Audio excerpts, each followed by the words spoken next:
메인 매출 점표 오늘 마무리 짓고 그 부가가치세 신고서로 들어가는 게 목표입니다.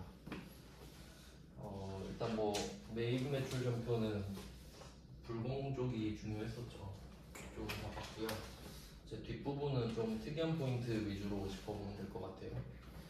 매입 매출 점표 매입 6페이지에 51번 과세부터 보면 되는데, 이것도 뭐 정리를 하면서 보면은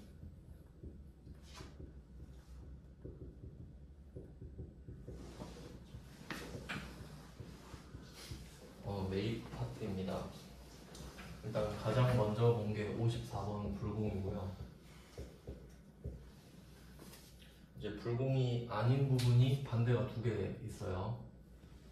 이제 국내랑 국외 두 개로 나눠지니까 국내 파트는 51번의 과세입니다.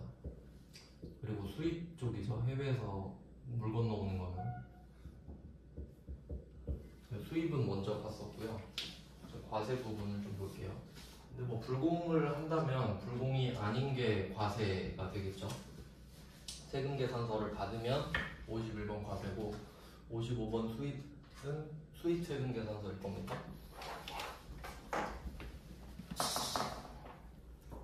54번 불공은 세금 계산서를 수취하는 거였고요. 51번 과세 다 똑같죠?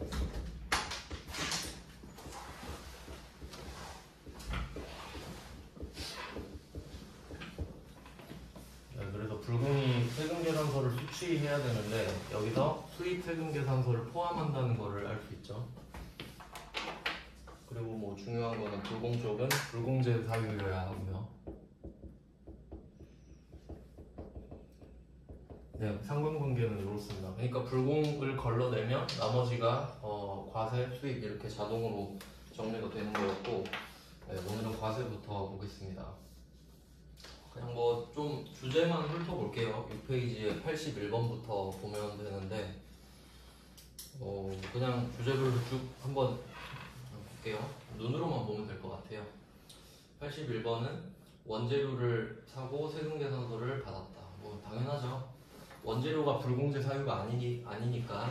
그리고 세금 계산서를 받았죠. 이제 국내 거래니까 51번이다. 뭐 이렇게 그냥 해석 위주로 보시면 될 것 같아요. 네, 82번도 마찬가지고요.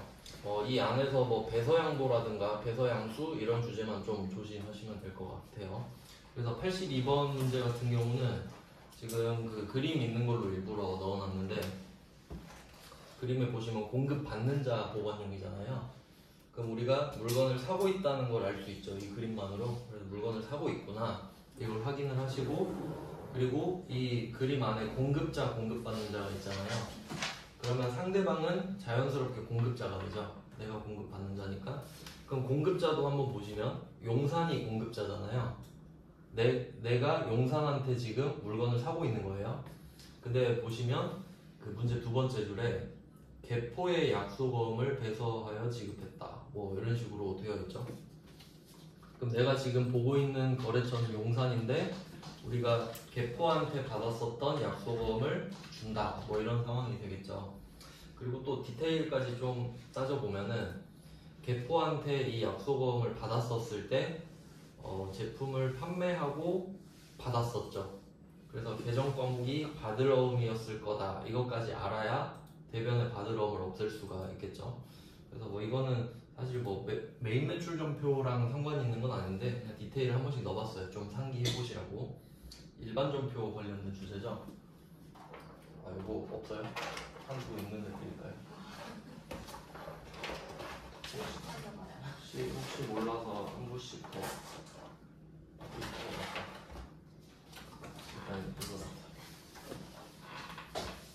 네, 그 다음은 6페이지에 83번입니다. 우리가 물건을 팔 때 그 반품 당한 적이 있었죠. 그럼 이번엔 우리가 물건을 사고 반품을 시킬 때도 있을 거잖아요. 이제 그런 상황이에요. 그래서 83번은 여기서도 뭐 보면은 문제에서 마이너스로 표시할 것 돼 있죠. 포인트는 마이너스일 거예요.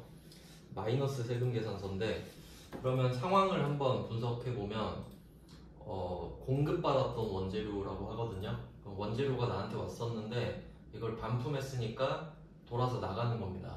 그래서 뭐 이런 상황은 그 저번에 우리가 매출에서 봤던 거는 우리가 물건을 팔았다가 팔면 우리한테서 물건이 나가죠. 그래서 매출 이렇게 됐다가 상대방이 반품을 하면 나한테 돌아서 들어오잖아요. 그래서 매출 환입, 이게 팔았을 때 반품 당한 상황을 말을 하는 거였고요. 근데 지금은 매입이잖아요. 물건을 사는 경우. 그럼 매입했다가 내가 마음에 안 들어서 반품시킬 수도 있죠. 그럼 이때 물건이 들어왔다가 돌아서 나가잖아요. 그럼 얘는 매입 환출이 되겠죠. 뭐 좀 있어 보이는 말로 하면 그런데 상황 판단이 더 중요합니다. 그래서 지금 아래 상황이라는 걸 알 수 있어요. 매입 환출이죠. 그럼 이때 그 헷갈리잖아요. 물건이 나가는 거죠. 그럼 우리한테서 물건이 나간다고 해서 파는 거냐? 그건 아니죠. 샀던 거를 취소하는 거란 말이에요.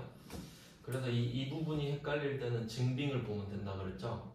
세금계산서, 이건 좀 약간 가로로 만들었는데 원래 써 있어야 되죠. 위에 그림처럼 공급받는 자, 뭐 보관용 이런 식으로. 그러니까 반품을 내가 요청을 하면은 상대방은 마이너스 세금계산서를 우리한테 주겠죠. 그 헷갈리시면 우리가 팔았을 때를 생각해 보시면 돼요.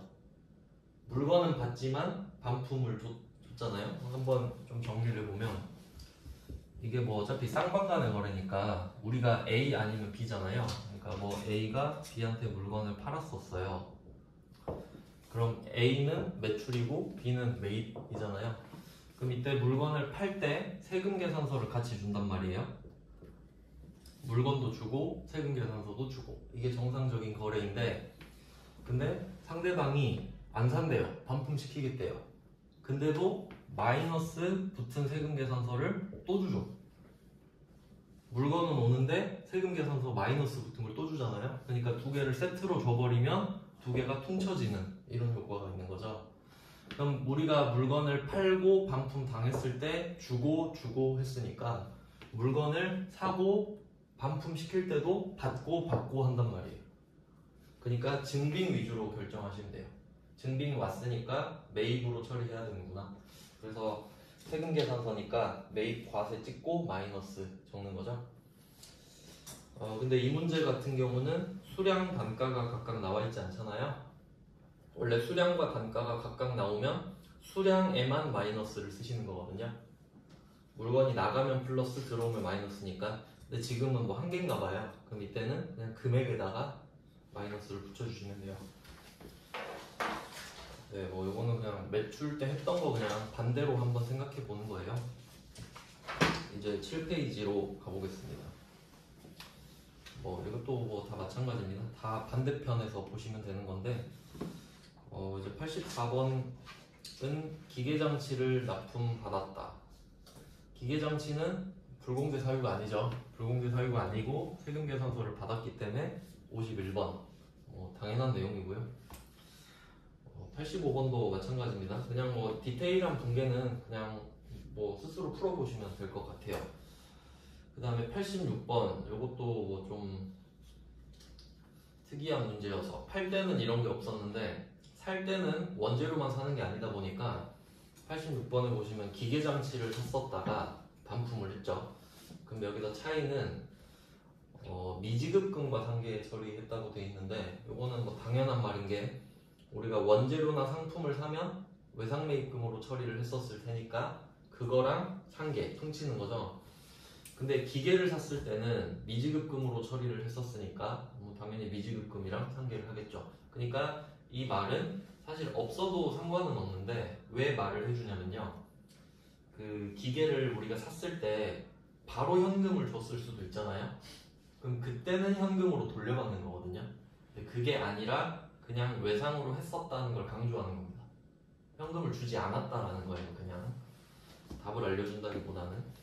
그리고 이제 86번에 수정 전자세금계산서 써 있는데, 이 수정 있죠, 수정. 그러니까 수정이 여러 가지 형태가 있긴 한데 우리 시험에서는 주로 마이너스라고 그냥 보시면 돼요. 그러니까 수정과 마이너스를 묶어서 그냥 어차피 같은 말이다 라고 보셔도 상관없을 것 같아요. 네, 뭐 그냥 간단한 주제들 봤어요. 그냥 물건 사고 반품하고 이런 것들. 그 다음은 87번. 요거는 그냥 뭐 이것도 좀 그 사는 쪽은 아무래도 종류가 많아요. 팔 때는 주로 제품이나 상품을 파는 거에 반해서 살 때는 이것저것 다 살 수도 있죠. 그래서 방금 뭐 기계장치도 사고 87번 같은 경우는 신축 중인 회사 건물에 대한 공사비, 이것도 당연히 돈 주고 건물 지어달라고 할 수 있죠. 그래서 얘는 뭐 그냥 건설 중인 자산이 들어간다, 이 정도 보시면 될 것 같고요. 네, 그리고 뭐 6월 16일로 돼 있잖아요. 건물은 뭐 내년 5월 31일에 완공 예정이다 돼 있는데, 지금 그 세법 이야기를 하고 있거든요. 이건 좀 괜히 헷갈리라고 내는 건데, 세법상 공급 시기 이거 찾는 게 사실 중요한 거거든요. 우리 시험에서는 그렇게 어렵게 내진 않지만, 근데 뭐 그냥 생각해 보면 건물 지금 부가가치세 포함해서 5,500만 원 줬거든요. 근데 이게 다가 아닐 거란 말이죠. 뭐 처음에 계약금 주고 중도금 주고 잔금 치르고 뭐 이런 식일 텐데, 근데 여기서는 5,500만 원 부가세 포함한 거에 대해서만 일단 세금 계산서 받았죠. 그럼 이게 그냥 세법상 공급 시기거든요. 그래서 딱히 어렵게 내려고 한 건 아니고 그냥 말장난 친 것 같아요. 그래서 밑에 좀 더 자세한 문제를 넣어놨거든요. 88번 같은 경우는 내용은 같아요. 88번에 사옥 신축 계약을 체결했다. 뭐 본사 건물을 신축하기로 했다. 위랑 좀 같은 내용이죠. 조금 더 디테일하게 들어간 건데, 이 표를 잘 분석해야 돼요. 이게 그 매출 때도 또 나왔었는데 두 개를 좀 묶어서 볼게요. 그 장기 할부도 배웠었고요. 장기 할부는 1년 이상 그리고 2회 이상 분할입니다. 기간은 1년이 넘어가야 되고 횟수는 2번 넘어가야 돼요. 그러니까 뭐 2번, 3번, 4번 이런 식으로. 그 다음에 중간 지급 조건부 판매도 있었어요. 중간 지급 조건부 판매는 6개월 이상이었고요. 그 다음에 3회 이상이에요. 그리고 이 정도를 좀 많이 내거든요. 구분하는 문제를. 그래서 차이는 뭐 말씀드렸는데 한 번 더 말씀을 드리면 장기 할부는 먼저 물건을 줘요. 일단 물건 주는 거예요. 그러니까 여러분이 물건 살 때 한번 생각해 보시면, 뭐 내가 12개월 할부로 휴대폰을 샀다 하면 휴대폰을 일단 받잖아요. 그리고 돈을 12개월 동안 갚는 거죠. 그러니까 할부는 공급이 먼저 이루어져요. 일단 줘요. 우리 입장에서도 먼저 주고 나중에 돈 받는 거예요. 근데 중간지급 조건부 판매 같은 경우는 중간지급 조건부 판매잖아요. 그러니까 판매는 맨 마지막에, 인도를 마지막에 하거든요. 근데 중간에 돈을 계속 받는 거죠. 그래서 제가 뭐 그림으로 표현했을 때 장기 할부 같은 경우는 앞에서 인도를 하고 나중에 돈을 받는다, 뭐 이런 식으로 표현을 했었고, 중간지급 조건부 판매는 일단 받고 마지막에 받으면서 준다, 뭐 이런 식이에요. 그래서 그림으로 좀 표현하면 이렇게 됩니다. 사실 몰라도 문제 푸는데 지장은 없는데 모르면 안 되죠, 일단. 그래서 요거를 확인을 하시고, 이게 해당이 되면 그 공급 시기가 있었죠. 결국 물어보고 싶은 게 얘 둘의 공급 시기가 언제냐거든요. 이거 시험에 좀 잘 나오니까 정리를 잘 해주셔야 돼요. 진짜 이거 말 문제로 또 잘 나오거든요. 그럼 얘 둘에 해당하면 공급 시기가 언제냐? 얘네들은 비교적 장기거든요. 6개월이 그렇게 길진 않지만 그냥 상대적으로 장기라고 봤을 때 공급 시기는 대가의 각 부분을 받기로 한 때입니다.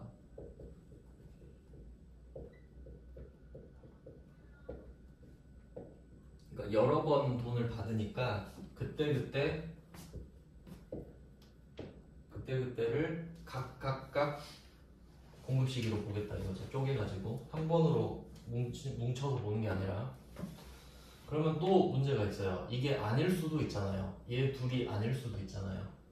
그러면 반대로 얘 둘이 아니면 어쩔 거냐. 그럼 원칙대로 가야겠죠. 아닐 때 공급 시기는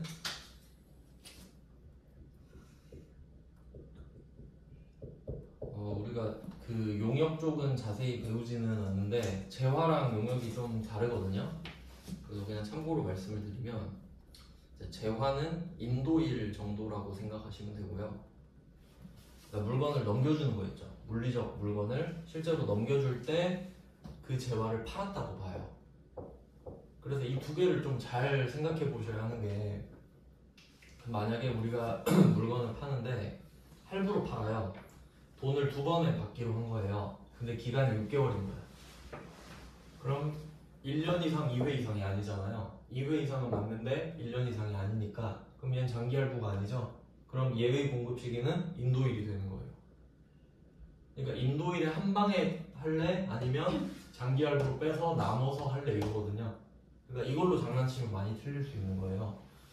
그럼 이렇게 되고, 근데 우리가 용역은 이제 사실 잘 다루진 않는데, 왜냐면 우리가 제품을 파니까. 근데 우리가 받을 수도 있잖아요, 지금처럼. 그럼 용역은 어떻게 되냐면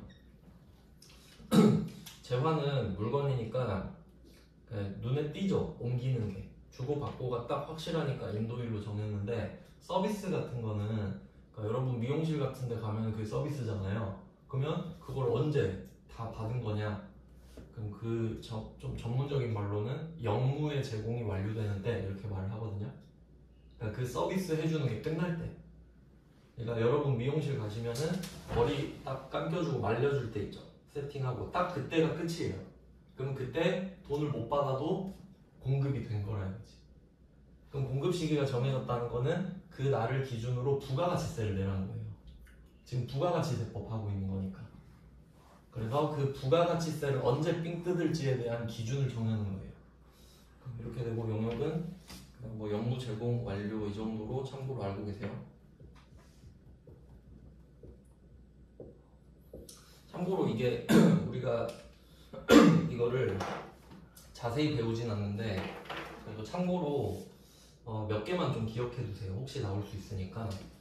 이 용역에 관련 뭐 2개만 좀 알려드릴게요. 비슷한 거. 음식점업이랑 건설업 이 2개를 좀 알고 계시면 패턴을 좀 딸 수 있을 것 같아요. 그러니까 좀 저도 이제 법 공부를 하다 보면서 느끼는 게 진짜 요령 없이 공부하면 다 외워야 되거든요. 근데 사람 머리가 다 외울 수가 없잖아요. 그래서 제가 생각을 한 게 패턴을 따야 돼요. 패턴. 좀 약간 어느 정도 패턴은 있거든요. 그럼 얘 둘을 한번 비교해 보세요. 음식점업이랑 건설업. 음식점업은 식당이죠. 재료로 음식을 만들어서 팔아요. 그러니까 여기서 특이한 거 하나가 식당에서 우리가 음식을 사 먹잖아요. 그럼 재화라고 생각할 수 있거든요. 근데 용역이라는 게 포인트고, 건설업도 마찬가지 아닌가요? 건설업도 건물을 지어서 파는 거잖아요, 어쨌든. 근데 재화가 아니라 용역으로 봐요. 그래서 저는 이거를 2개 묶어서 어떻게 생각했냐면, 뭐 예를 들면 이런 거죠. 요새 요리 프로그램 이런 거 많잖아요. 그럼 만약에 여러분이 뭐 백종원이 요리하는 거를 봤다고 해요. 근데 내가 저 요리를 해보고 싶어서 재료를 똑같이 샀다고 할게요. 백종원 책에 나와 있는 재료를 똑같이 샀어. 그럼 똑같은 맛이 나요? 안 나죠. 절대 그럴 리 없겠죠. 그러면 백종원은 뭘 파는 거냐? 손맛을 파는 거죠. 서비스를 파는 거지. 왜냐면 재료는 우리도 똑같이 살 수 있잖아요. 그 맛이 왜 안 나? 그러니까 그게 용역인 거예요. 그럼 저는 이걸 묶어서 생각한 거죠. 건설도 똑같지 않아? 우리도 건설회사 재료를 똑같이 살 수 있죠. 근데 똑같이 건물 지을 수 있어요? 그건 아니겠지. 그러니까 그 기술을 사는 거잖아요. 그래서 저는 이 2개를 묶어서 생각했거든요. 아, 요거는 레시피를 까도 내가 못 따라하는 거구나. 그럼 이거는 용역이다. 이런 식으로. 왜냐면 시기가 달라져 버리니까. 그래서 이 정도를 좀 기억하시면 나중에 여러분이 패턴을 깔 때 편하다 이거지. 아, 그런 느낌으로 가는 거구나. 이런 식으로. 대충 찍으면 맞거든요, 나중에. 근데 이 2개가 제일 애매한 거라서 확실히 좀 정해드리는 거예요. 왜냐면 나머지도 한번 생각해 보시면은 그 건물 빌려주는 거 있죠. 뭐 사무실 임대 이런 거, 원룸이나 뭐 이런 사무실 같은 거 빌려주는 거 있잖아요. 그럼 누가 봐도 서비스잖아요. 그러니까 뭐 그런 거는 쉬운 거고 이 정도 참고하시면 될 것 같아요. 자, 그럼 이제 88번을 한번 볼게요. 87번에서 좀 더 디테일하게 간 건데, 그럼 우리가 서비스를 사는 거죠. 지금 삼진건설한테 가가지고 야 우리 사옥 좀 지어줘 라고 하면 이제 바로 방금 말씀드린 것처럼 건설업이잖아요. 그럼 우리는 용역을 사고 싶은 거죠. 그럼 원래는 용역이 완료될 때 건물이 다 지어질 때란 말이에요. 근데 건설업 한번 생각해 보시면 돈도 많이 들고 시간도 오래 걸리니까, 그러니까 이게 제일 중요한 게 중간에 돈을 받는 의미도 있는데 물가 변동이 너무 심해요. 기간이 길어져 버리니까. 그래서 그때그때 받거든요. 그래서 밑에 보시면 계약금, 중도금, 잔금 이렇게 3개로 쪼개져 있죠. 그럼 일단 3회 이상은 충족한 겁니다. 3회 이상. 왜냐면 우리가 물건을 받기 전에, 그러니까 건물을 지어주는 서비스를 받기 전에 돈을 내야 되는 거잖아요. 그러니까 여러분 주택 청약 당첨된 거 생각하시면 돼요. 돈 먼저 계속 내다가 마지막에 딱 그 열쇠 비밀번호 받는 거잖아요. 그러면 3번은 됐고 이제 기간을 볼게요. 기간을 좀 더 이제 자세히 설명을 드리면 이 두 개가 이제 약간 좀 다르죠. 그래서 얘는 어떻게 가냐면 중간 지급 조건은 이 처음 날짜 있죠. 처음 날짜 이게 6개월을 셀 때 처음 날짜 있잖아요. 그게 계약금을 받기로 한 날의 다음 날이에요. 그냥 계약금 다음 날 정도로 생각하시면 될 것 같아요. 막 엄청 자세히 물어보진 않아요. 근데 아예 모르면 안 되니까.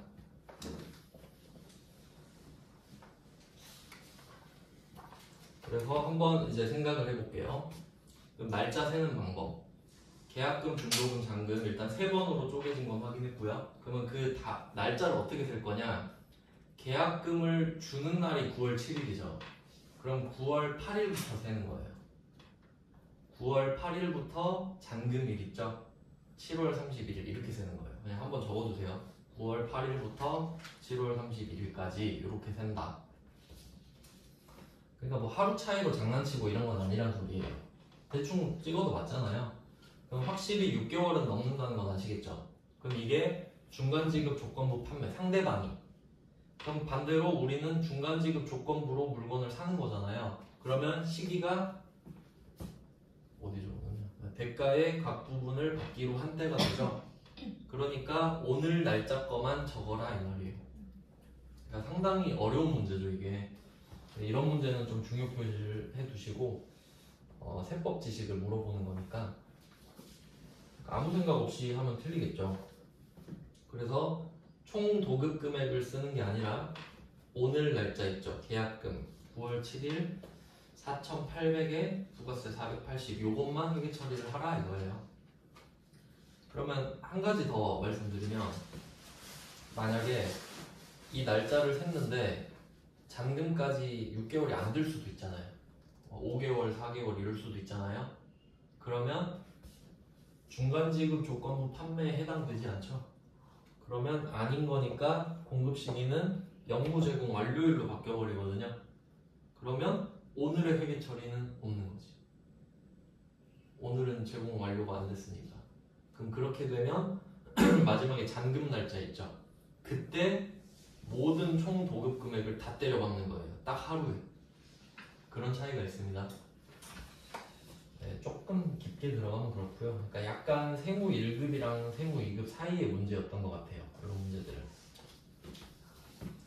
그 다음은 89번입니다. 이것도 비슷해요. 그러니까 88번이랑 89번이 조금 어려운 문제에 속하는 거거든요. 생각을 해야 되니까. 그러니까 물론 생각도 해야 되지만 그 전에 알아야 생각을 하죠. 그럼 89번 한번 보시면 공장 시설 보호 목적으로 CCTV를 설치했다. 그러니까 요거는 어떻게 해석하셔야 되냐면 CCTV를 그냥 살 수도 있는데 우리가 그 설치하는 기술이 없으면 보통 그 업체한테 그 서비스까지 맡기겠죠. 그러면 두 개를 같이 사는 거예요. CCTV라는 재화도 사고 설치라는 용역도 같이 사고. 근데 그걸 뭘 메인으로 볼 건지는 뭐 그쪽이 정하는 건데 이 문제에선 상관이 없을 것 같아요. 어차피 한 번에 오니까 지금. 자, 근데 세금 계산서를 받았고요. 그러면 한번 생각해 볼게요. 오늘이 11월 2일이잖아요. 그럼 돈을 10회에 걸쳐 매달 말 균등 지급이거든요. 그럼 10개월 할부란 소리죠. 그러면 마지막 날짜를 한번 찾아볼까요? 일단 마지막 날짜를 알아야 총 기간을 알 수 있으니까. 마지막 날짜는 오늘이 11월 2일이고 매달 말 주는 거니까 11, 12 하고 8개월 더해서 내년 8월 31일이 되겠죠.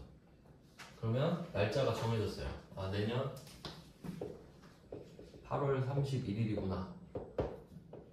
자, 그리고 시작일을 찾아야 되는데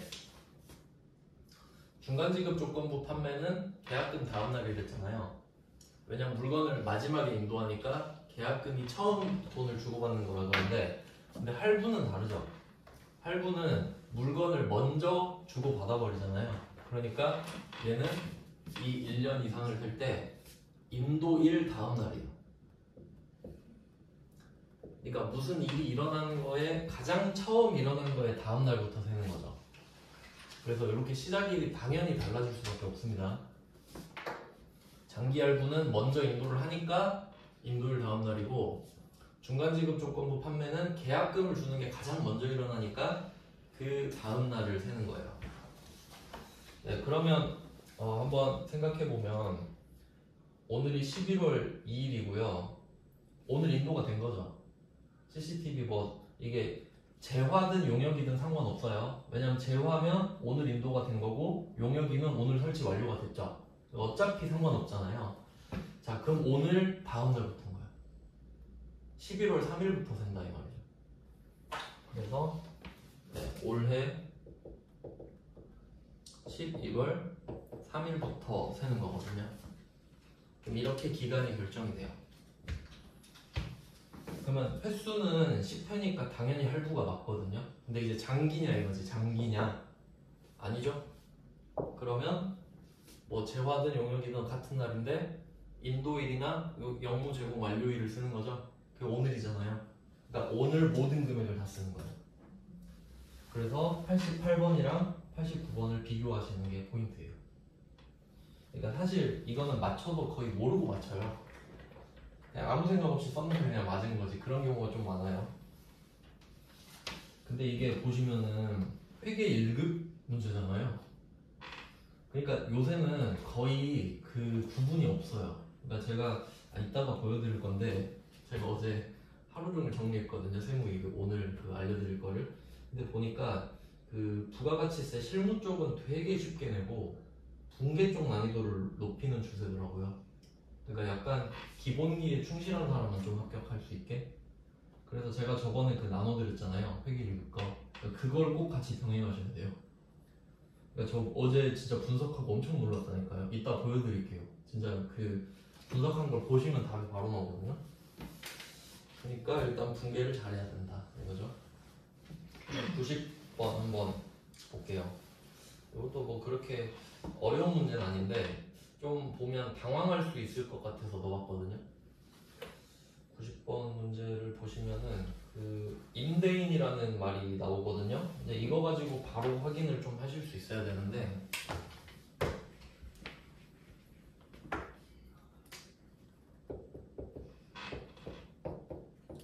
보통 우리가 임대차 거래라고 하는데, 임대차는 뭐 물건이나 뭐 돈 같은 거를 빌려주고 빌리는 거래를 말해요. 그 밑에 A가 B한테 뭐를 빌려주면은 A가 임대를 하는 게 되고 B가 임차를 하는 게 되는 겁니다. 당연한 이야기죠. 대가 빌려주는 거고 차가 빌리는 거니까. 그래서 여기서 관계에 있는 단어가 대여금, 차입금 이렇게 있죠. 돈 빌려주면 대여금이고 빌리면 차입금이니까. 그러면 여기서 임대인이라는 말을 했다는 게 무슨 뜻인지 알아야 돼요. 임대인이라는 말이 나오면 내가 임차인이죠. 그러니까 내가 그냥 B구나 라고 바로 알 수 있어야 돼요. 막 엄청 복잡한 생각을 할 필요가 없는 거죠. 내가 임차인이니까 임대인을 부르죠. 임대인 이렇게 말을 하는 거예요. 그러니까 임차료란 말도 나오죠. 쟤가 임대인이니까 난 임차를 한 거잖아요. 그러니까 당연히 나는 임차인이고 임차료를 낼 겁니다. 당연히 과세가 되고요. 그러면 임차료를 낼 때 우리가 사용한 전기요금도 내야 되잖아요. 그러면 어차피 돈은 합쳐서 내는데 그냥 면도는 다르죠. 우리 입장에서 회계 처리할 때 엄밀히 따지면 400은 임차료고 70은 전기요금이잖아요. 그러니까 계정 과목을 나누려고. 그러니까 세금을 내는 입장에서는 상관없죠. 그래서 얘 둘은 그냥 계정 과목만 2개 써주시면 돼요. 임차료랑 그 계정 과목 아시나요? 이거?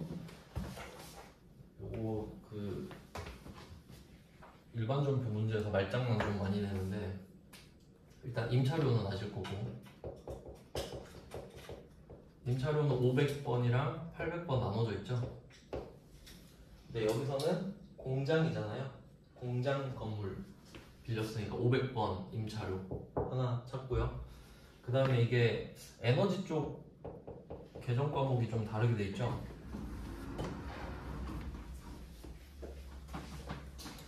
에너지 쪽은 그 공장이랑 본사랑 나눠서 써볼게요.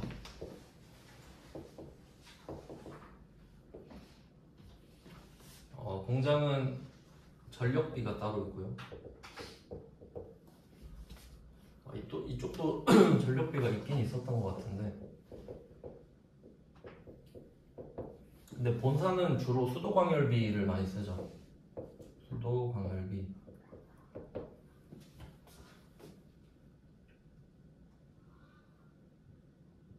밑에가 뭐지? 전력비랑 아세요? 기억이 안 나. 수도광열비 기억이 안 나서. 아 뭐더라? 전력비랑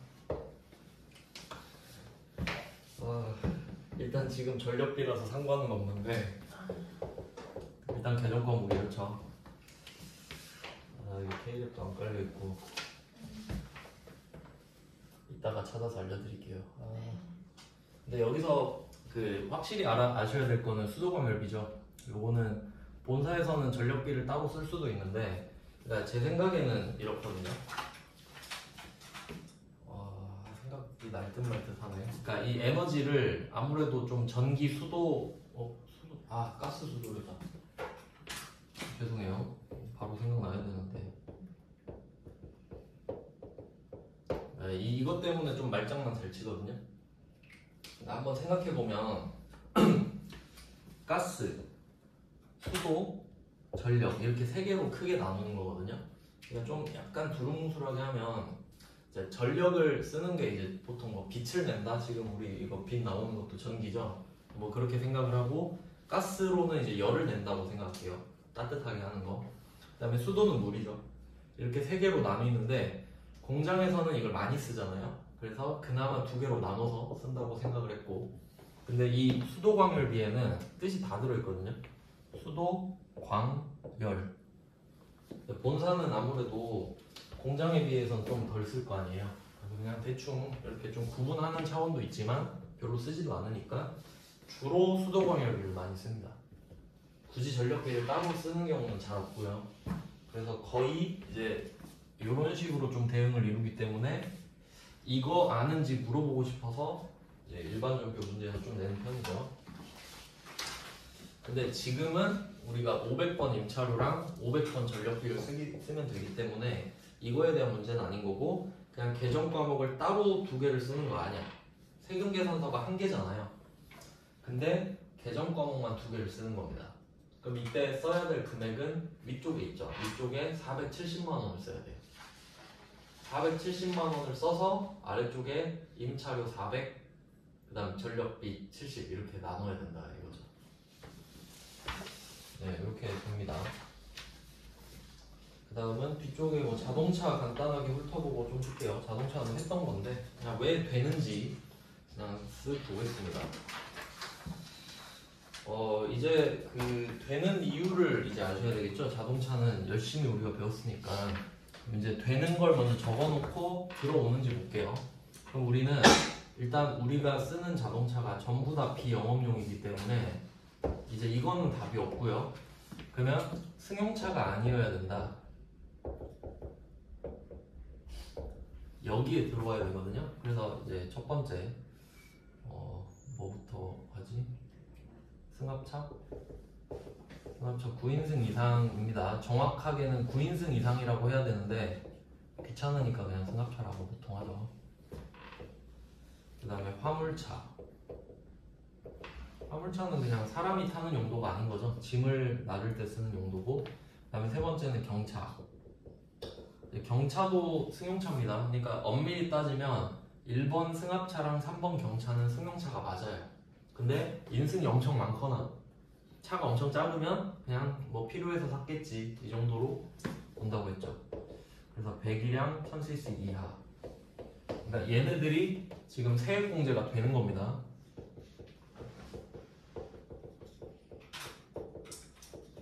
그러니까 영업용이 되는 건 실패했지만 이거라도 해당이 되면 된다는 거죠. 한번 쭉 훑어볼게요.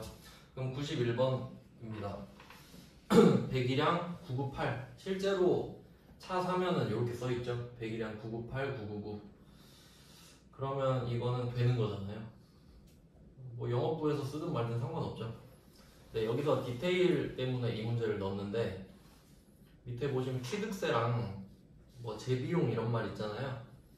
그러면 우리가 이 세금 계산서를 받고 1350만 원을 쓰면 된단 말이죠. 그럼 차량 운반비 1350에 부가세 대급금 135만 원이 붙을 텐데 여기에 원래 일반 전표로 따로 써야 돼요. 밑에 4만 원이랑 5만 원은.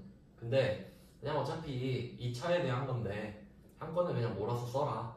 상관이 없으니까 결과적으로. 그래서 밑에 1350만 원이라고 돼 있는 차에다가 9만 원을 붙여서 다시 적어야 되죠.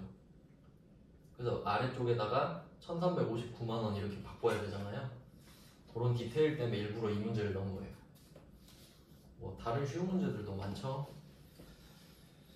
그 다음은 92번. 92번은 똑같습니다. 998cc죠. 근데 얘는 렌트잖아요. 어차피 뭐 되겠죠. 998이니까 구입도 되고 얘는 임차에 해당하죠. 이렇게 되고요. 그 다음에 93번 요걸 좀 중요 표시 하셔야 되는데 일부러 넣거든요. 세무 1급이긴 한데 요 정도 여러분 아셔야 되죠.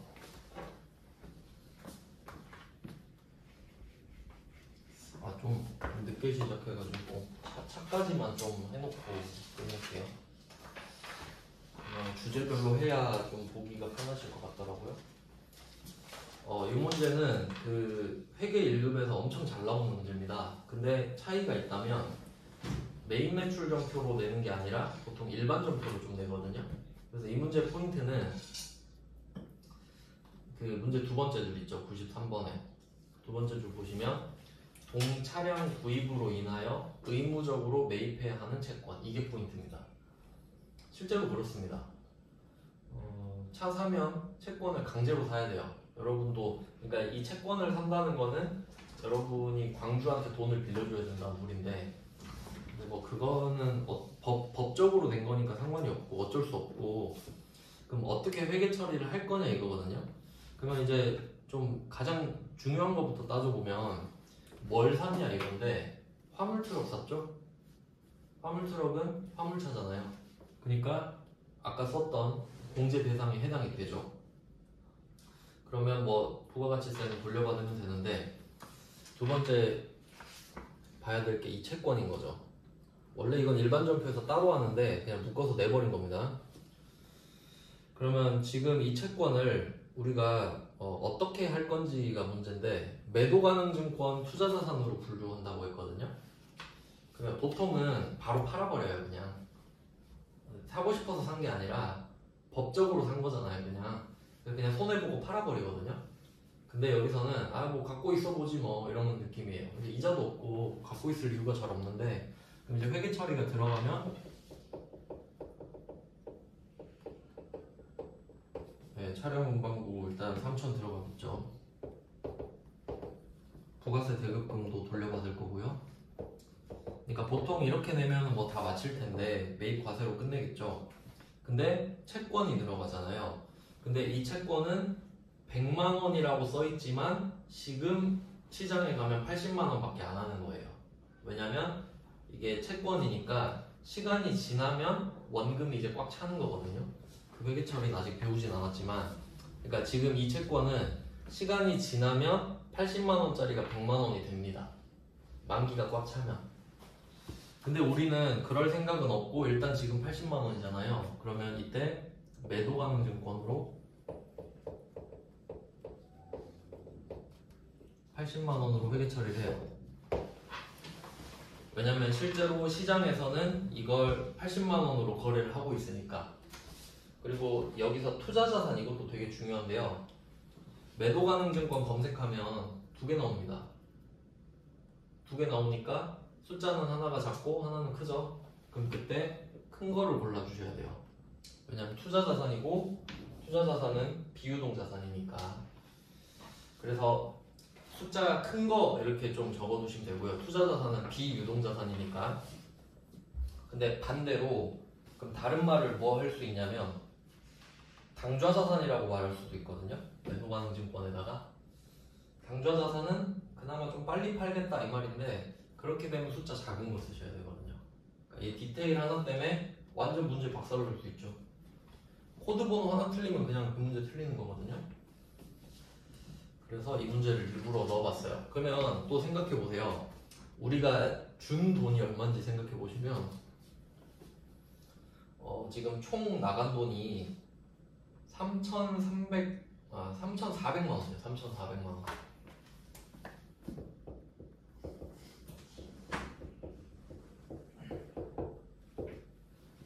이 문제까지 일단 해야겠네요. 시간이 꽤 걸리네 이게. 그러면 보통 예금으로 줬다고 화물 트럭은 외상이고 채권만 보통 예금이죠. 죄송합니다. 그러면 고치면 보통 예금 미지급금이 3,300 그다음 보통 예금 100 이렇게 들어가는 거예요. 그러니까 지금 자동차 값 3,300만 원은 외상으로 산 거고 이 100만 원짜리 채권은 100만 원에 사거든요. 근데 여기서 비대칭이 등장하죠. 아마 이 케이스밖에 없는데 왜냐면 여러분이 이 매도 가능 증권을 시장 가서 사고 싶으면은 80만 원에 사면 되죠. 근데 지금 100만 원에 사거든요. 이유가 법적으로 사라 그러니까. 그러니까 우리는 필연적으로 손해를 볼 수밖에 없죠. 그러면 이 20만 원 손해를 안 보려면 방법이 하나 있어요. 차를 안 사면 되죠. 근데 이 차 사고 싶으면 손해 봐야 되죠. 그럼 이게 취득 부대 비용인 거예요. 이 차를 살 때 20만 원 손해를 안 보면 이 차를 살 수가 없어. 그래서 지금 이 100만 원이랑 80만 원 차이 있죠. 그럼 이 20만 원 어디 갔냐? 얘는 비용 처리하는 게 아니라 여기에 차값에 붙이는 겁니다. 차값에. 이 20만 원을 안 냈으면 차를 못 샀으니까. 그러니까 요거 회계 1급에서 되게 중요하게 다루는 주제거든요. 회계 1급에서 엄청 잘 나와요. 근데 회계 1급에서는 어떻게 되냐면 지금 제가 빨간 박스 친 부분 있죠. 요것만 내요. 회계 1급에서는. 그러니까 회계 처리가 매도 가능 증권 80, 차량 문방구 20 이렇게만 나오는 거지. 근데 얘가 전산세무 1급이다 보니까 억지로 꾸역꾸역 이걸 합쳐버린 거예요. 이 정도 푸실 수 있어야 돼요. 푸실 수는 있어야 돼요.